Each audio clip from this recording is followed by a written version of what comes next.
मैं अधिवक्ता विनीता वशिष्ठ वर्ष 2009 से गुरुग्राम जिला न्यायालय में वकालत कर रही हूं। आज मैं अपने साथ हुए घटनाक्रम और गुरुग्राम बार एसोसिएशन के अध्यक्ष पद से जुड़े विवाद के संबंध में मीडिया और जनता के सामने अपनी बात रखना चाहती हूं। 29 जनवरी 2026 को तत्कालीन अध्यक्ष के इस्तीफे के बाद बार एसोसिएशन के उपनियमों के अनुसार मुझे एड हॉक अध्यक्ष नियुक्त किया गया। इसके बाद घटनाक्रम तेजी से बदला और 5 फरवरी 2026 को आयोजित जनरल बॉडी मीटिंग के दौरान मेरे साथ अभद्र व्यवहार किया गया। मुझे बोलने का अवसर नहीं दिया गया, मंच से नीचे उतार दिया गया और बाद में मेरे कार्यालय में भी दुर्व्यवहार किया गया।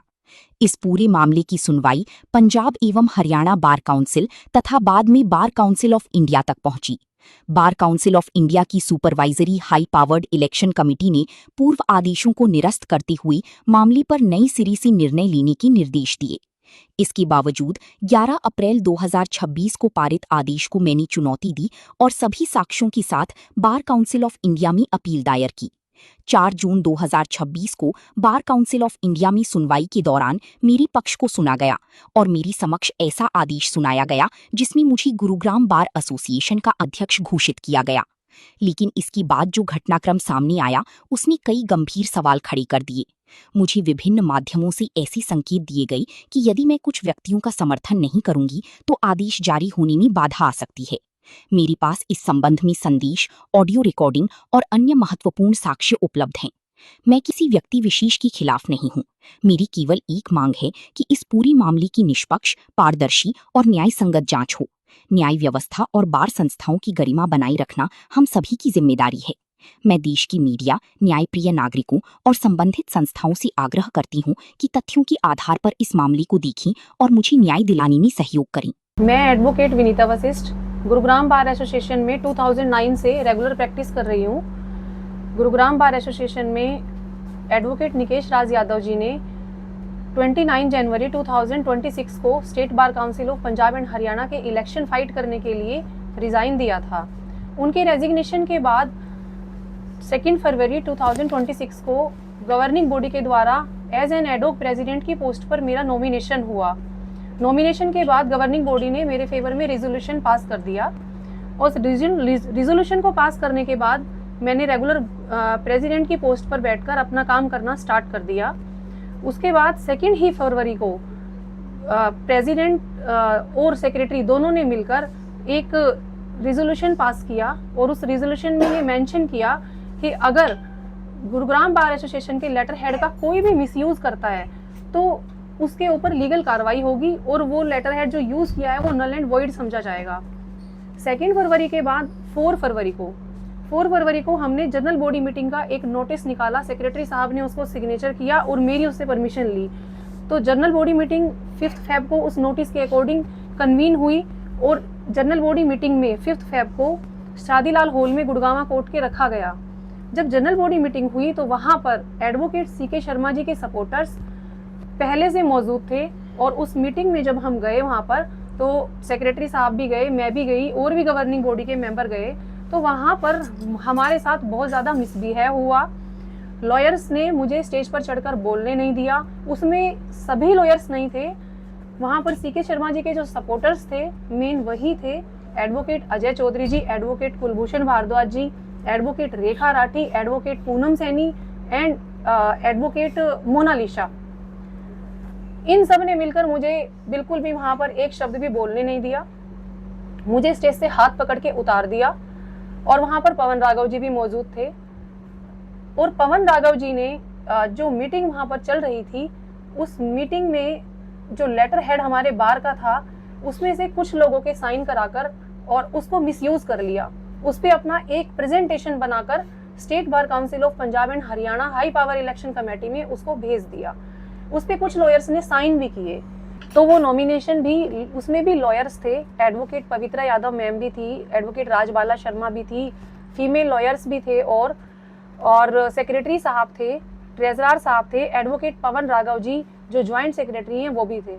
अभी फिलहाल नहीं है, सेक्रेटरी साहब ने अपना रिप्लाई लीगली तरीके से फाइल किया ही हुआ है और कानूनन फाइट तो चली रही है ऊपर तक और उसमें ऊपर से ऑर्डर भी डिक्लेयर हो चुका है।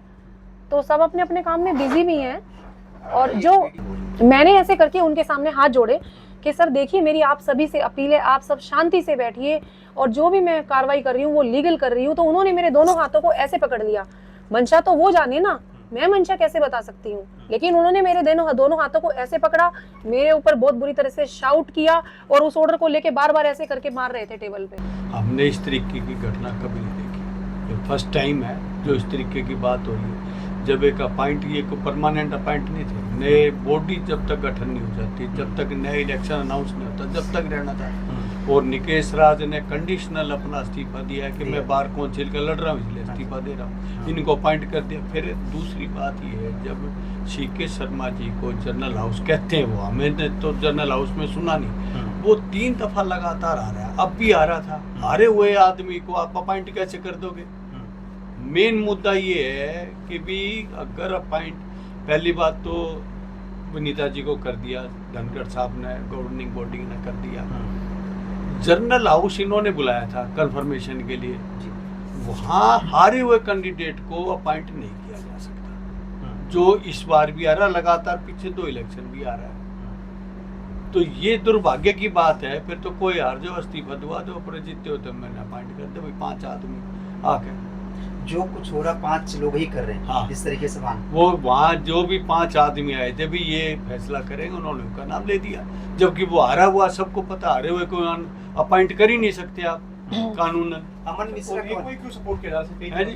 भाई एक ही बंदे को सपोर्ट कर रहे हैं। नहीं 5 आदमी जनरल हाउस सपोर्ट नहीं कर रहा, हम नहीं कर रहे, और कहाँ और नहीं कर रहा, कोई नहीं कर रहा, कोई नहीं कर रहा। आप किसी के इंडिविजुअल किसी भी वकील के पास जाकर राय ले लो, सिर्फ एक ग्रुप होता है, हमारा भी ग्रुप है, हर एक आदमी का ग्रुप है। आप किसी ग्रुप के दूसरे ग्रुप से पूछोगे तो वो तो यही कहा जी, हमारे बारे में भी कहेगा आप बाइट लोगे इसका, जैसे आप कंफर्मेशन लेते हुए तो आप उनके पास जाए, वो कहेंगे हम झूठ बोल रहे हैं के तौर पर फाइल किया गया है। इस पे जो है कॉग्निजेंस लेने की आप कोशिश करो नियम अनुसार।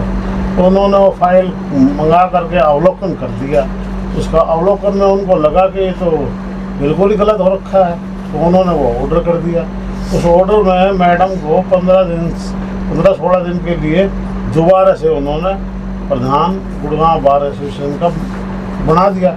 और जो चंद्रकांत शर्मा जी का जो इलेक्शन कर रखा था वो उन्होंने सेट असाइड कर दिया, और उसमें साथ में ऑब्जर्वर के तौर पे राम अवतार गुप्ता जी को भी, वो जो पहले से चले आ रहे थे उन्हीं को ही उसमें रखा। लेकिन वो ऑर्डर हमारे को ये नहीं दिया। जब एक फाइल पर कॉग्निजेंस लिया गया, उस पर जजमेंट आ गया, ओपन कोर्ट में सुना दिया, तो उसमें फिर जब तक उसके अंदर कोई रिव्यू का प्रोविज़न ना हो या कोई मिस्टेक ना हो, जब तक दोबारा तो उसमें हियरिंग होनी नहीं चाहिए। ये डेमोक्रेसी के हम देश में रह रहे हैं जहाँ डेमोक्रेसी चलती है, ये डेमोक्रेटिक तरीका ही नहीं है बिल्कुल। अब मैडम के साथ मिलकर क्या आप करने वाले हैं? नहीं, अभी एक मिनट मेरी सुन लो। पूरी सर्वोच्च न्यायालय ने फैसला किया कि हर बार में 1/3 महिलाओं के लिए रिजर्वेशन दी जाए।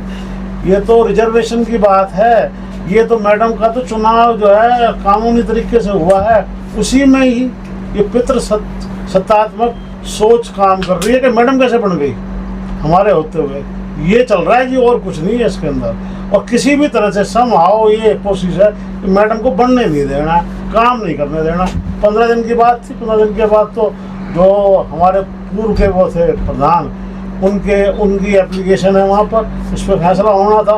उन्होंने जो रिजाइन किया था वो कंडीशनल रिजाइन किया था, तो वो क्योंकि अब वो चुनाव खत्म हो चुका है तो उनको लग रहा था कि भाई ऐसा वहाँ पर इस तरह की बात आई थी कि वो उसके ऊपर फैसला करा जाएगा, उनको रेस्टोर किया जाए, दोबारा से उनको रजिस्ट्रेट करा जाए या नहीं किया जाए, तो उस पर फैसला होना था। उसके बाद चलता वो। और अब तो अगले चुनाव भी जो है 4-5 महीने ही रह गए हैं, इसमें कोई ज़्यादा बड़ा काम नहीं था। लेकिन ये जो पीछे से लगे हुए हैं वो ये है कि सभी को अपने वोट की चक्कर है, क्योंकि लोकल बार से मेंबर बन के आते हैं, वो बार काउंसिल में हैं, बार काउंसिल से वो जो है बार काउंसिल ऑफ इंडिया में वोट करते हैं, तो उनका सबका एक ग्रुप है, वो अपने ग्रुप की प्रधानी चलाने के चक्कर में इन्होंने ऐसा गलत काम किया है, जबकि ऑर्डर हो चुका है। ऑर्डर पर किसी भी तरह का कुछ काम अब आगे नहीं कर सकते। अब अंत में क्या मैसेज देना चाहते हैं, क्या अपील करना चाहते हैं? एक तो मैं ये बताती हूँ कि निकेश राज यादव जी ने कंडीशनल रिजाइन नहीं दिया है, प्रॉपर रिजाइन दिया है। वो प्रॉपर रिजाइन है सर, कंडीशनल रिजाइन नहीं है। दूसरी बात ये है कि अभी जो इसके बाद जो कार्रवाई होगी उसमें सुप्रीम कोर्ट तो जा ही रहे हैं। आज मैंने रिप्रेजेंटेशन भी मैं चीफ जस्टिस ऑफ इंडिया को एक लिख रही हूँ, रेडी हो गई है, उसको मैं अभी पोस्ट कराऊंगी, बाय मेल भेजूंगी। और जो मनन मिश्रा जी ने जो वहाँ पर डिसीजन दिया था उसमें 28 जून तक मुझे कंटिन्यू करने का आदेश दिया था। 4 जून को हम गए थे और 28 जून को कंटिन्यू करने का आदेश दिया था। और उसके बाद ये भी कहा था कि एडवोकेट निकेश राज यादव जी की फाइल भी मेरे पास पेंडिंग है, फिर उसमें देखते हैं बाद में, लेकिन अभी आपको कंटिन्यू कर रहे हैं। और निकेश जी ने जो रिजाइन दिया है वो कंडीशनल रिजाइन नहीं है, वो प्रॉपर तरीके से रिजाइन है। तो मैं तो यही कहना चाहूंगी कि ऐसा क्यों हो रहा है, हम नहीं समझ पा रहे हैं कि ऐसा क्यों है। मेरा सिस्टम से, मेरा जुडिशरी से, मेरा bar council of India chairman sir से, सबसे यही सवाल है कि ऐसा क्यों, और ऐसा क्यों कि एक मनन मिश्रा जी जो चेयरमैन है उनको मुझे अजय चौधरी जी के पास भेजना पड़ गया। बार काउंसिल ऑफ इंडिया के चेयरमैन एडवोकेट अजय चौधरी जी हैं या एडवोकेट मनन कुमार मिश्रा जी हैं? कौन है चेयरमैन? अभी तो उससे तो मुझे ऐसा प्रतीत होता है कि जो बार काउंसिल ऑफ इंडिया के जो चेयरमैन हैं वो मनन कुमार मिश्रा जी नहीं है, वो एडवोकेट अजय चौधरी जी हैं। और मेरे पास व्हाट्सएप के मैसेज आना, चैट को डिलीट कर देना, ये सब क्या है? ये कोई एक स्टैंड नहीं है, वो बहुत बड़ी पोस्ट पर हैं, ये उनके लिए शोभा नहीं देता है इस तरह सब करना। वो और वकील जस्टिस के लिए लड़ते हैं, हम वकीलों का काम क्या है? हम जस्टिस के लिए फाइट कर रहे हैं, आम जनता के लिए फाइट कर रहे हैं। अगर हमारे साथ ही ऐसा हो रहा है तो आम जनता को न्याय कहाँ मिल जाएगा? कैसे मिल जाएगा आम जनता को न्याय? हमें अपने राइट्स के लिए इतना लड़ना पड़ रहा है। आम जनता का तो विश्वास उठ रहा है ना। अगर इनकी जो रिकॉर्डिंग्स है 70 मिनट्स की, और जो मनन कुमार मिश्रा जी की रात को रिकॉर्डिंग हुई है कॉल करते समय, मैं आपको एक बात और क्लियर कर देना चाहती हूँ कि जब मनन कुमार मिश्रा जी का कॉल आया उस टाइम मेरी कार में ऑटोमेटिक कैमरा चल रहा था, और वो कैमरा अभी कुछ दिन पहले ही लगा था। और वो एक ऐसा कैमरा है जिसमें चलते चलते रिकॉर्डिंग होती है, और बच्चे ये कह रहे थे कि एक सॉन्ग चला दो और हमें ये सॉन्ग रिकॉर्ड करना है। वो रिकॉर्डिंग सेम ऐसे निकलेगी अगर आप निकालेंगे, कोई इंटेंशनली रिकॉर्डिंग नहीं है। वो सॉन्ग चल रहा था। मनन कुमार मिश्रा जी का 10:45 रात पे कॉल बजता है, बच्ची बोलती है मेरी कि मनन कुमार मिश्रा। मैंने कहा बेटा फोन इधर दो मुझे।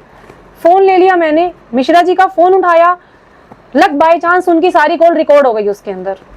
जो मनन कुमार मिश्रा जी इस तरह की बातें कर रहे थे उसमें सब पता चल गया कि ये मनन कुमार मिश्रा जी का रात को कॉल आ रहा है।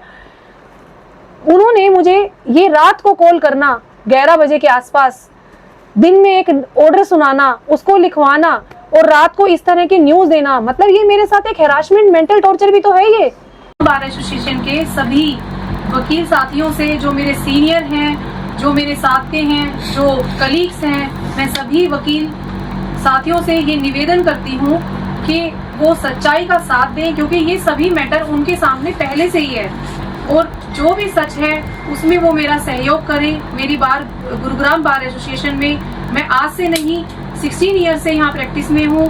सभी मुझे जानते हैं कि मैं कौन हूँ, कहाँ हूँ, किस परिवार से हूँ, सबको पता है मेरे बारे में। मेरी अंततः अपील उनसे यही है कि वो सच का साथ दें और आकर मेरी मदद करें और मुझे न्याय दिलवाएं। Thank you so much.